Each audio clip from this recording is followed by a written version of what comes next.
大家好，我是大唐。随着宏观经济数据的不断出台，美股已经横盘1月有余，能源、科技、金融、制药等热点板块转换频繁。在4月中旬，大型科技公司的财报季开始之前，市场将进入一个无序的自由震荡期。因此，今天让我们暂时抛开股票，来谈一谈一个相对轻松的话题。最近在与朋友闲聊时，大家普遍认为，投资方法并没有绝对的好与坏。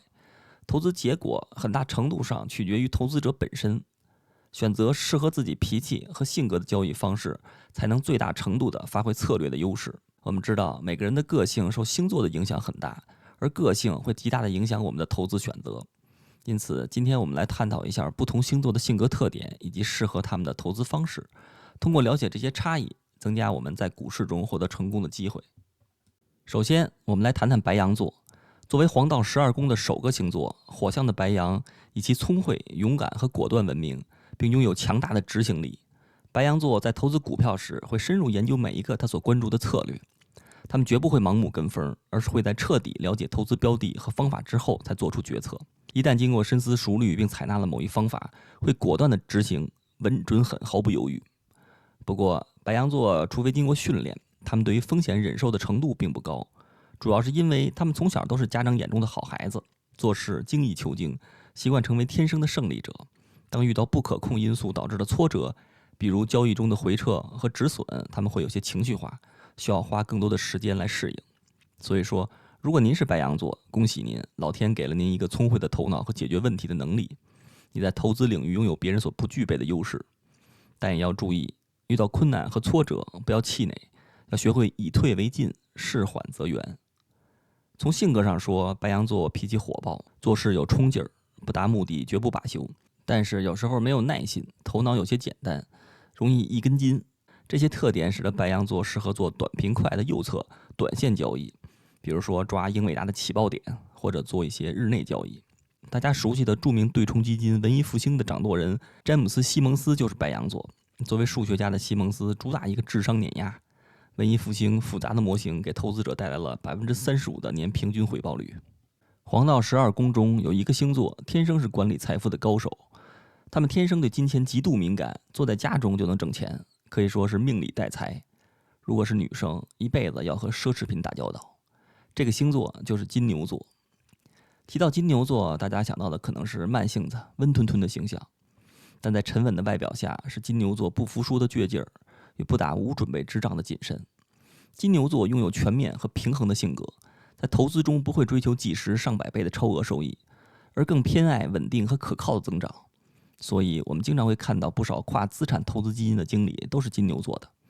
他们不会把鸡蛋放在一个篮子里，而是投资在证券、实物资产，比如说贵金属、房地产，甚至另类投资品种，比如艺术品、比特币这些完全不同的资产里，力求分散风险。因此，追求最佳的风险收益比和可持续盈利是金牛座的投资风格。如果您是金牛座，希望投资股票的话，可以发挥你注重细节、务实有耐心的特点，仔细研究公司的基本面，从纷繁复杂的财务数据中寻找稳健的、可以长期投资的大蓝筹。如果说谁能找到未来的苹果、微软这种百倍股，那绝对是非金牛座莫属。因为有一个榜样就在你面前，那就是巴菲特的老师本杰明·格雷赫姆。金牛座的他是基本面分析和长期投资领域的灯塔，影响了这个世界上几乎3代最重要的投资者。第3个星座是双子座。看过《圣斗士星矢》的朋友都知道，双子座的撒迦是神的化身，担任圣域的教皇。为什么双子座可以当领导呢？因为双子座具有多重人格。这里说的多重人格不是说精神分裂而是说要能推己及人，站在他人的角度来思考问题，这样你才能做到处事圆通。所以双子座的同学们天生具有灵活性，可以在复杂的环境中游刃有余。这种性格最适合做热点切换迅速的短线投资，而不是只把注意力放在几个有限的板块上。对于双子座来说，没有百看不厌的股票，他们对所有的行业都一视同仁，只关心资金流向，资金去往哪个板块，他们就追击哪个板块。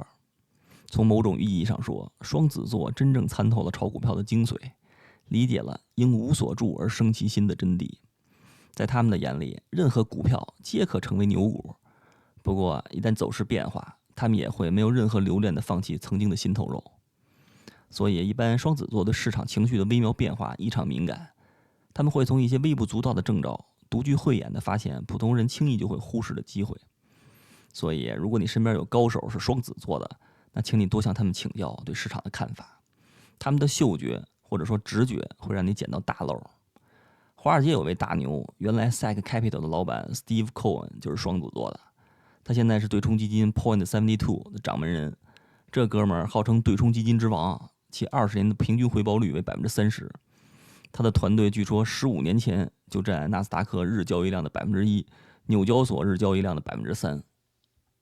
下面一个星座是巨蟹座，作为黄道12宫中最厌恶风险的星座，其投资风格以稳健著称。特别是在激情澎湃的市场环境里，第一个想到风险的永远是巨蟹座的投资人。他们一般不会从事高风险的投资交易，比如高杠杆的金融衍生品，或者是风险巨大的动能股。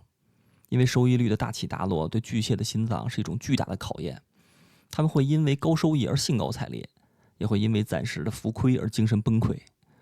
如果你身边有活跃的期权市场的巨蟹座朋友，你一定要劝他们还是跟随自己的性格，别搞得挣的钱没有看病的钱多。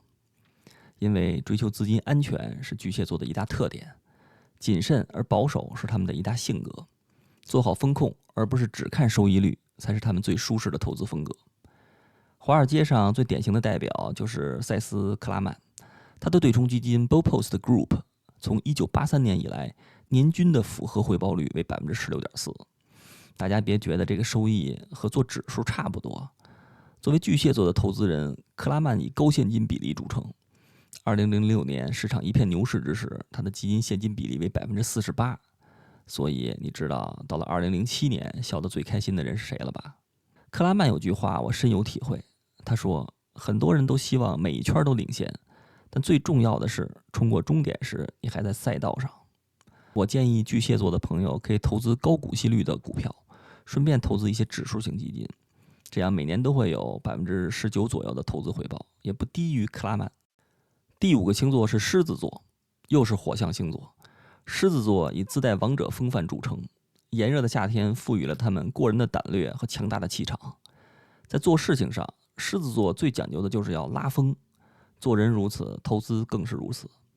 别人不敢轻易涉足的高风险投资领域是他们最乐于尝试的，只有瞬息万变的市场才能激发他们参与的热情。不过，虽然推崇大手笔、大投资、大收益，并不代表狮子座的投资是盲目跟风，因为开阔的眼界能让他们一眼就抓住事物的本质，并迅速理出投资逻辑。用一句话来概括狮子座的投资范围，就是只有你想不到的，没有我们不敢投的。各种带杠杆性质的衍生品，如期权、期货、权证等，都活跃着狮子座的身影。另类投资如房地产、大宗商品、私募股权也是他们的目标。甚至大热一时的比特币、以太币，更是让很多狮子摩拳擦掌、跃跃欲试。如果你身边有狮子座的投资者，爱他们的方式就是要常常提醒他们，市场有风险，投资需谨慎。当然，一般狮子座不会听你的劝告。要说狮子座的投资代表人物，那非乔治·索罗斯莫属。量子基金擅长对冲和做空，在资本市场上经常多点开花。从1969年至今，以每年35%的复合增长率傲视群雄。说实话，索罗斯是我的偶像，倒不是因为其投资理念，而是作为慈善家，索罗斯捐款从不留名。你只见过盖茨基金到处捐款，没见过索罗斯实名抖内吧？这才是真正的活雷锋呢。第6个星座，我们来说说处女座。处女座的人做事思虑周全，凡事要做到尽善尽美。对他们而言，投资最主要的驱动力是对于财富的追求，对完美的渴望。处女座的投资风格是深入细节，讲求规则。他们会花大量的时间精力来搜集情报，分析信息，得出结论以后能够有效而持续的执行。虽然常因为过于吹毛求疵而被黑，但这种特质也造就了处女座在各行各业里都可以叱咤风云。根据福布斯历年的统计，处女座占富豪榜比例最高，达到12%。正如那句著名的调侃所说，全世界的钱都被你们处女座赚了。在华尔街，我们也可以看到大量的优秀的处女座交易员。我认识的一位投资主管跟我说，他招交易员的时候，在同等条件下只招处女座的，因为他相信处女座的人绝对不会偷懒儿，他们不是因为要获得表扬才去努力工作，他们的这种把事情做好的内在驱动力是来自基因的。作为处女座的投资达人有很多，沃伦·巴菲特可以说最具代表性。在投资世界里，多次击败市场本身就不容易了，而获胜时间长达几十年的顶级大咖更是寥寥无几。在巴菲特累积近60年的投资生涯中，他的年均投资回报比率超过标准普尔指数10个百分点，其掌舵的伯克希尔哈撒韦公司的股价从当初10几美元涨至如今的每股63.3万美元。你没听错，一股将近460万人民币。第7个星座是天秤座。天秤座面对所有的问题都会做到心中有数，一定要把可能的后果考虑清楚再做决策。在投资时，认真的天秤会在风险与收益之间不断的权衡，来回调整，力求达到最理想的状态。对他们来说，客观理性的分析情报，根据情况的不断变化调整策略，才是合理的投资原则。谋定而后动，知止而有得，是对天秤投资风格最好的诠释。天秤座投资者是天生的宏观交易员，宏观交易需要时时刻刻关注全球经济的增长、通胀、货币和财政政策等，在债券、外汇、股指、商品等各类资产的相对价格波动中寻找投资机会，而非关注某一类资产自身的涨跌。天秤座擅长比较与衡量的特性，能很好地发现某一类资产相对于其他资产价格的失衡错配。作为天秤座的投资代表人，保罗·都铎·琼斯是必须要介绍的人物。作为华尔街著名的宏观基金经理、外汇交易的一代宗师，琼斯的作战策略与众不同。他不愿意随大溜，很少追市，总喜欢在转势之际赚钱。他自诩是最大的机会主义者，一旦他发现这种机会，便进场抄底或者空顶，错了就马上砍单，然后再试。往往试了几次以后，就开始赚大钱。市场上很多人认为，一味的抓顶或底是很危险的，要赚钱最好就抓势的中段。但琼斯10多年来却成功抓住了不少的顶和底。琼斯的理论是，跟势的人要在中段赚钱，止损单就要设得很远，一旦被迫砍单，损失就很大。再说，市场只有15%的情况下才有势，其他时间都是横盘震荡，所以他比较喜欢做两头。不过，天秤座也经常因为优柔寡断而饱受批评。投资之外的生活，大到升学就业，小到午饭吃什么，纠结致死的天秤座总是笼罩在选择困难症的阴影中。没办法，谁让他们天生心中有杆秤，处处需要衡量呢？第8，天蝎座。天蝎座属于水象星座，他们最大的特质是信念坚定，个性顽强。蝎子们非常清楚自己想要什么，一旦拥有目标，就不畏艰难去实行，甚至有时会为了达到目的而不择手段。旺盛的战斗力非一般星座所及。天蝎是代表重生的星座，在投资方面，即使遭遇失败，也总能重新站起来。他们善于总结盈亏的经验，赚了继续投入，亏了也不怯场。对于他们来说，市场中随处都是机会，只要坚持不懈，成功最终一定会到来。投资时，天蝎座善于瞄准几个大的行业方向与逻辑，然后精耕具体标的。成长型的股票是天蝎座的最爱，他们认为那些处于快速成长的行业，能够带来盈利增长的预期的个股，值得长期持有。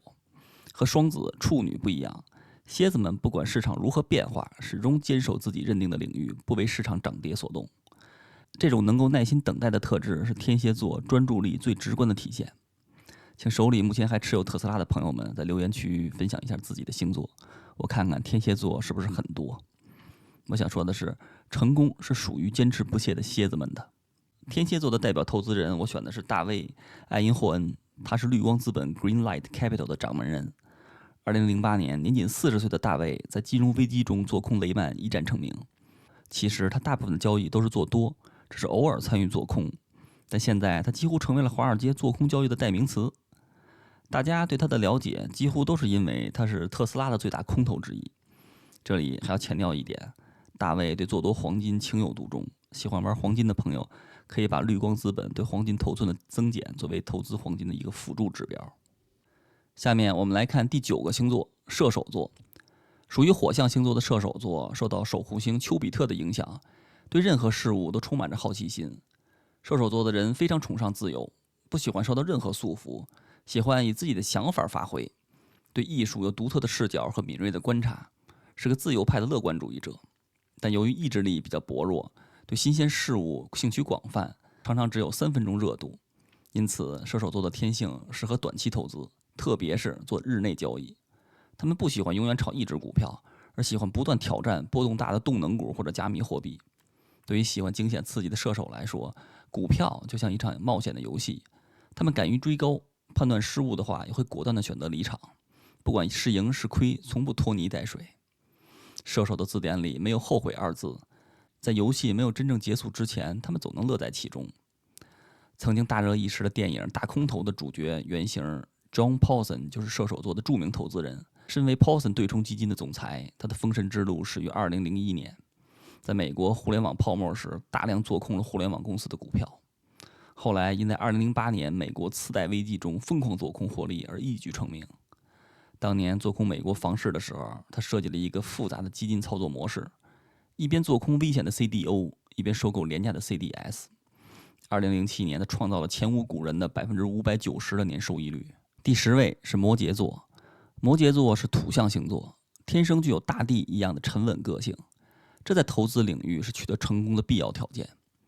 但正是沉稳，使得保守的摩羯又具有谨慎的天性，不会对高风险投资工具抱有太多的期待，因为无法掌握的波动和变化会让他们陷入极度的不安。他们宁可选择自己熟悉的投资工具，也不会把钱赌在自己没有把握的未来预期上。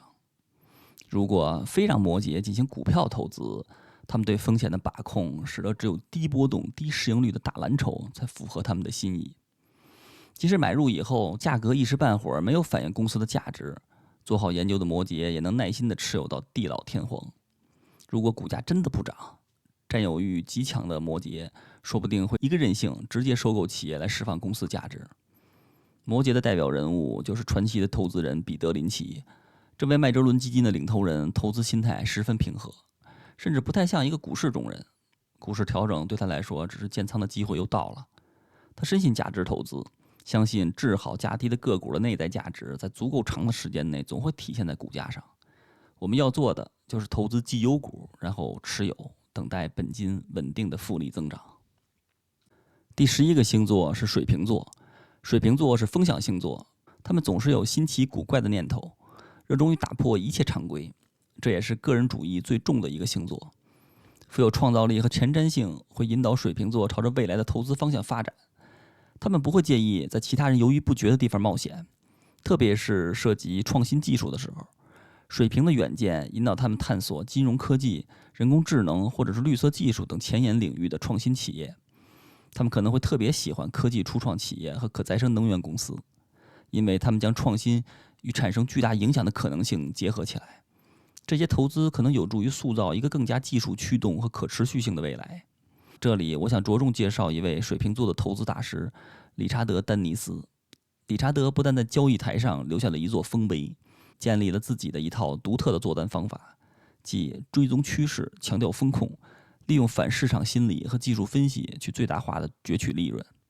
他还是一位培训大师，他发明了海龟交易法，参加他的课程并坚持到最后的学生，平均每年的收益率都在100%左右，而他付给这些学生20%的分红就达到了3000到3500万美元。其中最成功的一位学生，4年下来替理查德·丹尼斯赚了3150万美元。名声传出去以后，许多大基金纷纷出高薪来挖人。如今，大部分海归要么被挖走，要么拉去自己单干，手头上都控制着上亿美元，成为期货市场的一支生力军。海归的名头也越叫越响。结果证实，理查德·丹尼斯的观点是正确的：成功的交易者是可以通过训练与学习而得到的。这无关乎聪明才智，全在交易者的方法和原则。最后一个星座也是第12个星座，双鱼座。谈起双鱼座，最明显的标签当然是天生感性，敏感的鱼儿比较容易受到外界的影响，这也使得他们对市场的变化反应非常灵敏。任何隐藏在风吹草动下的投资机会都会被双鱼尽收眼底。除此之外，双鱼座对于金钱看的并没有那么重，这使得他们在投资这件事上表现得非常大气，配置资产时能够以全局为重。外汇投资是很适合双鱼座投资者的，由于影响外汇市场的因素非常广泛，包括全球主要央行设定的利率、汇率政策、宏观经济数据、产业政策、各种政治因素以及重大事件等。双鱼座天生的敏锐度和直觉有利于他们时刻追踪各种经济指标和政策变化，正确的来判断市场的走势。在股票和债券方面，有全局观的双鱼更适合自上而下的投资方式。首先分析宏观经济、政府政策与市场大势，接着就考察行业板块，再从有潜力的行业中筛选出具有潜力的投资标的进行投资。当然，双鱼座也有比较明显的劣势，反应敏感使得双鱼在面对市场波动的时候容易太过于投入，从而做出过激的反应，主要表现在持有资产不够坚定，容易被市场走势带动。介绍完了11个星座，双鱼座的代表人，我选一位华人投资界的大佬段永平。作为中国富豪榜第6名的存在，段永平身价超过1800亿美元，其持有的美股主要是80%的苹果，12%的 BRKA，5% 的 Google。不知道屏幕前的鱼儿们心里是不是有数，应该投资什么股票了？综上所述，黄道12星座在投资上展现出各自独特的风格。然而，这并非绝对之论，许多人可能同时具备2个星座的特质，或处于两者之间。我们的讨论仅供参考，旨在紧张的投资氛围中轻松一下。每个人在投资中都有自己的方式和偏好，而选择最适合你的策略才是最关键的。最后，我想说的是，投资是一场个人的旅程，决定权始终掌握在你自己手中。这篇文章只是一种观点，信不信由你。愿各位在投资道路上能够找到属于你自己的成功之路。